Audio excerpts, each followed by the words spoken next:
Friends, চলে এলাম আরেকটি ব্লগ নিয়ে।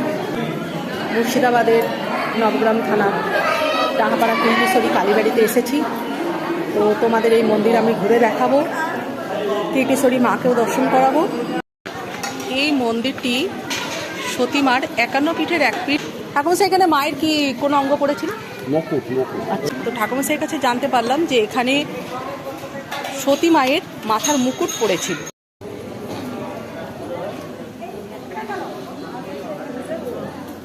চলো মন্দিরে গিয়ে মাকে তোমাদের দর্শন করায়।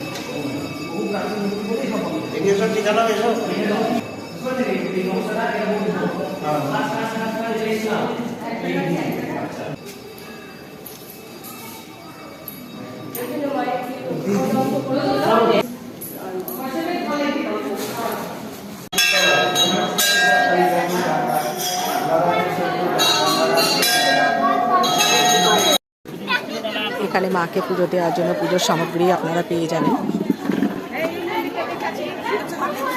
চারিদিকেই মায়ের পুজোর সামগ্রী পাওয়া যাচ্ছে। এখানে মালা থেকে শাখা, সিঁদুর, ফল মূল সবই পাওয়া যাচ্ছে। শক্তিপীঠে দেওয়া হয় দিদি ভাই। চলছে পৌষ মাস, মায়ের পূজা পার্বণ। এই গোটা পৌষ মাস ধরে ছোট্ট মেলা বসেছে, এখানে মায়ের পুজো হবে।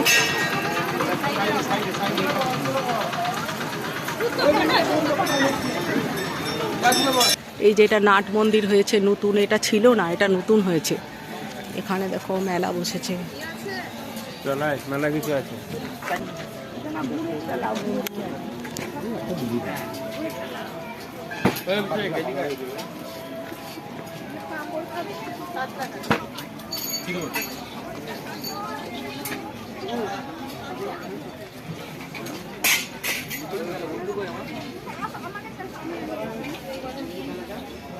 এখানে বেশ কয়েকটি শিব মন্দির আছে। তো এই শিব মন্দিরগুলো কোনোটা নতুন রং হচ্ছে, কোনোটা তৈরি হচ্ছে। যেমন পিছনে নাট মন্দিরটা তৈরি হয়েছে। ভাবো এখানে অনেক জায়গায় পিকনিক হচ্ছে, এটা পিকনিক স্পটও বলতে পারেন। তো বহু দর্শনার্থীরা এসেছে এখানে দর্শন করতে। পৌষ মাস চলছে, ছোট্টখাট্ট একটা মেলাও বসে। করে দাও।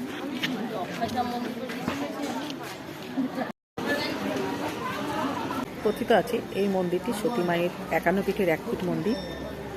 তো এখানে মায়ের মাথার মুকুট পড়েছেন। বহরমপুর থেকে খুব কাছে, বহরমপুর থেকে লালবাগ, লালবাগ থেকে তারপর ফেরিঘাট পার হয়ে আপনারা এই মন্দিরে আসতে পারবেন। খুব কাছেই, আপনার টোটো ভাড়া নেবে 30 টাকা। তো আসুন আপনারা এই মন্দির দর্শন করুন। খুব ভালো মন্দির, খুব শান্তশিষ্ট পরিবেশে এই মন্দির।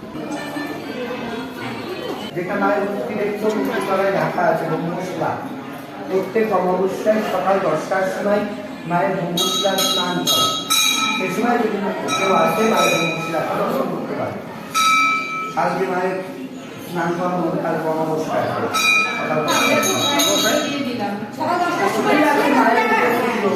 তো আমার মুর্শিদাবাদ চ্যানেলটি যদি আপনার ভালো লেগে থাকে তাহলে লাইক, কমেন্ট, শেয়ার করুন।